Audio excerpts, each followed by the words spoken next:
You're listening to LSPN, the authority on sports-related podcasts. Welcome to the Huntsville Football Podcast. I'm your host, Chris Daly. This show is made possible by our platinum sponsor, Wisner Huntsville. For over 2 decades, they've been true champions for Huntsville ISD, sponsoring the stadium, feeding players and coaches at every home game, and even supplying vehicles so our staff never misses a beat. Thank you for your unwavering Hornet support.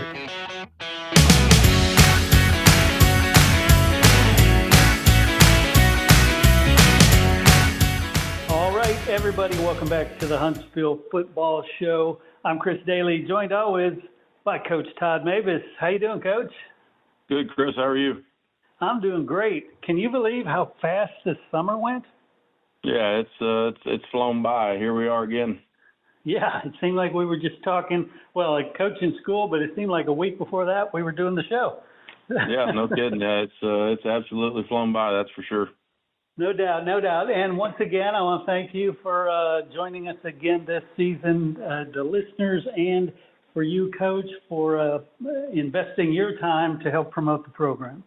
Yeah, no, it's great to have an opportunity to be able to talk about our football program, and certainly grateful that Wisner Chevrolet and all that they do for our football program as well, and you just opening up the door and having an opportunity to talk about our guys.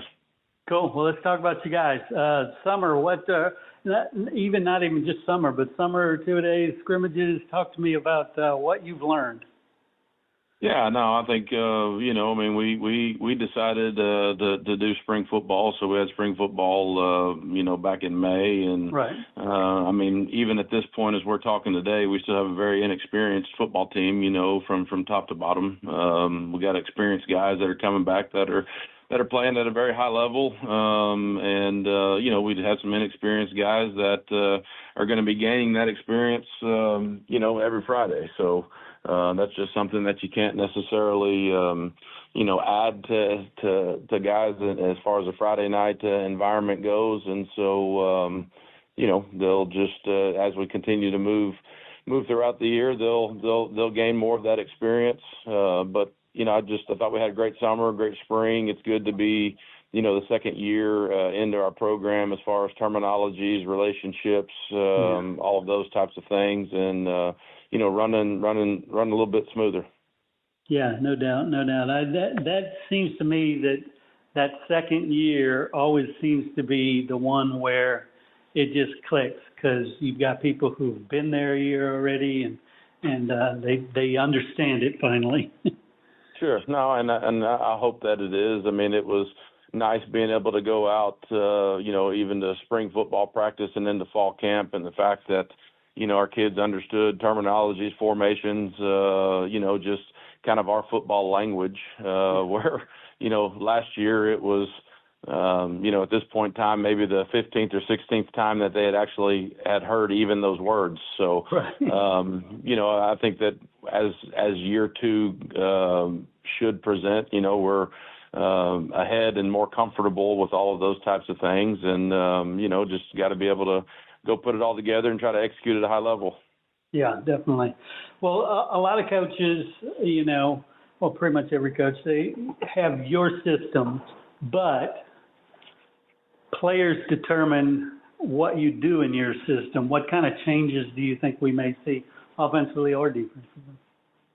I don't think, it's a whole lot of changes. We believe in what we do, offensively and defensively. And obviously we've got to be able to tailor it around, the personnel that we have year in and year out. Yeah. Those are personnel decisions that we've got to be able to make as far as, guys moving from one position to the other to, try to be able to get the best 11 on the field. So I don't think that there's necessarily a whole schematic change in what anybody's going to see. I hope that it's, more efficient going into year two. And then again, we juggle the thing of having, some inexperienced guys. And, we've got we're a very young team. We've got probably, 10 or 11 sophomores that are up on the varsity right now that are going to be playing. And so, all of that's kind of, putting all that together and gaining experience and knowledge and confidence, especially being able to play on Friday night, is going to be really important for us. Yeah, and how many games generally does it take? I understand all year long, your lineups change a little bit due to injuries and opponents, matchups, but how many games does it generally take to say these are our guys? I think that we've got a pretty good idea of, who that is right now. I mean, I think that we have a good football team that is getting better, and it's, we practice against each other every day. So, going through about 15, 16 practices of spring ball and then all fall camp. I mean, they've been going against other varsity players that are good. So, that experience really comes from, everything that goes into a Friday night. I mean, there's a momentum and a lot of emotion and, all of those types of things, competitive maturity and so on and so forth that, makes Friday night different and certainly makes Friday night special. So that's where we've got to be able to gain, that type of experience from, as far as, who we're seeing and facing, on the other side of the ball. I mean, our guys have practiced against good people, every day. Yeah, no doubt. Let's talk about your upcoming opponent, because at the end of the day, the rubber hits the road right on, this week. Yeah. I mean, I think Brenham is certainly deserving of a top 10 5A Division II rating in the state of Texas. I don't know. They may be ranked a little lower than what I'm seeing on film. I mean, I think that they're a great football team. Obviously, they have a great tradition, which is an expectation to win and play football at a very high level.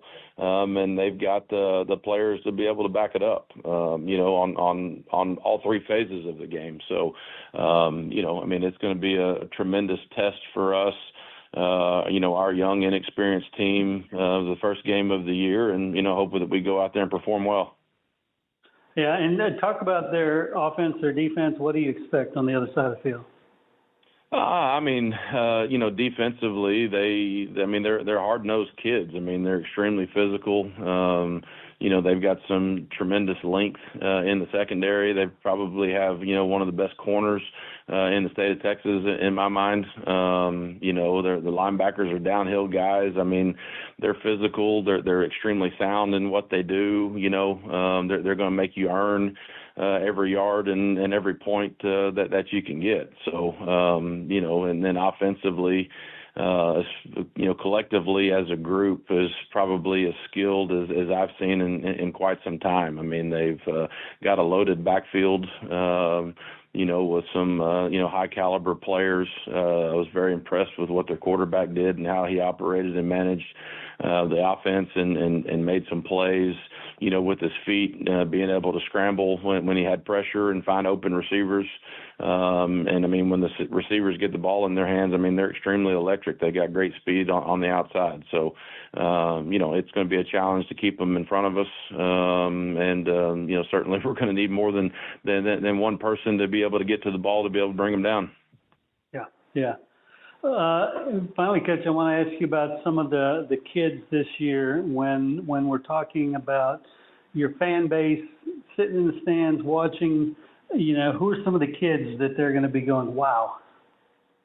I think, just really looking at the growth of some of our returners, they're in my mind and being able to evaluate them over the last 18 months. I mean, they're playing their best football right now. Some of our guys that, were good football players as underclassmen on last year's team, look like seasoned veterans. I mean, they look completely different in how they move and some of the things that they're doing, right now on the field. And then, we've got some young sophomores,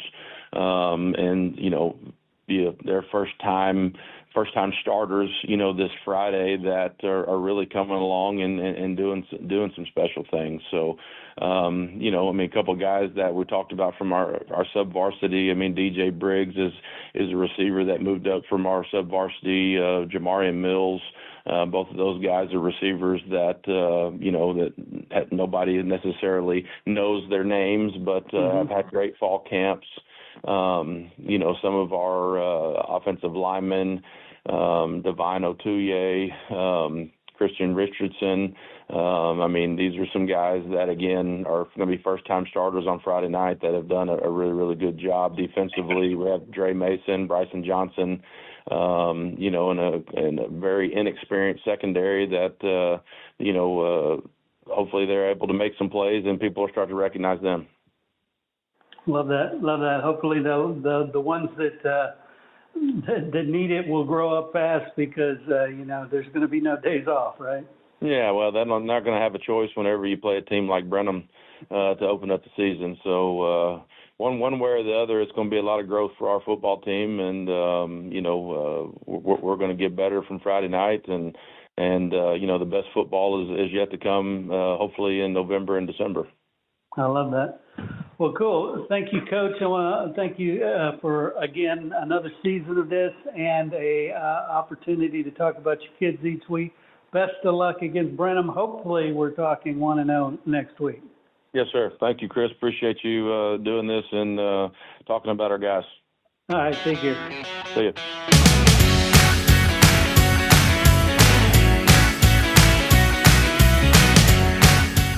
Did you play Texas high school football? If you did, you're part of an elite group, the Brotherhood of Texas High School Football. All football players, past and present, who have ever suited up in the Lone Star State are eligible. Go to LoneStarGridiron.com/brotherhood. And thank you for the part you played in the greatest sport in the greatest state.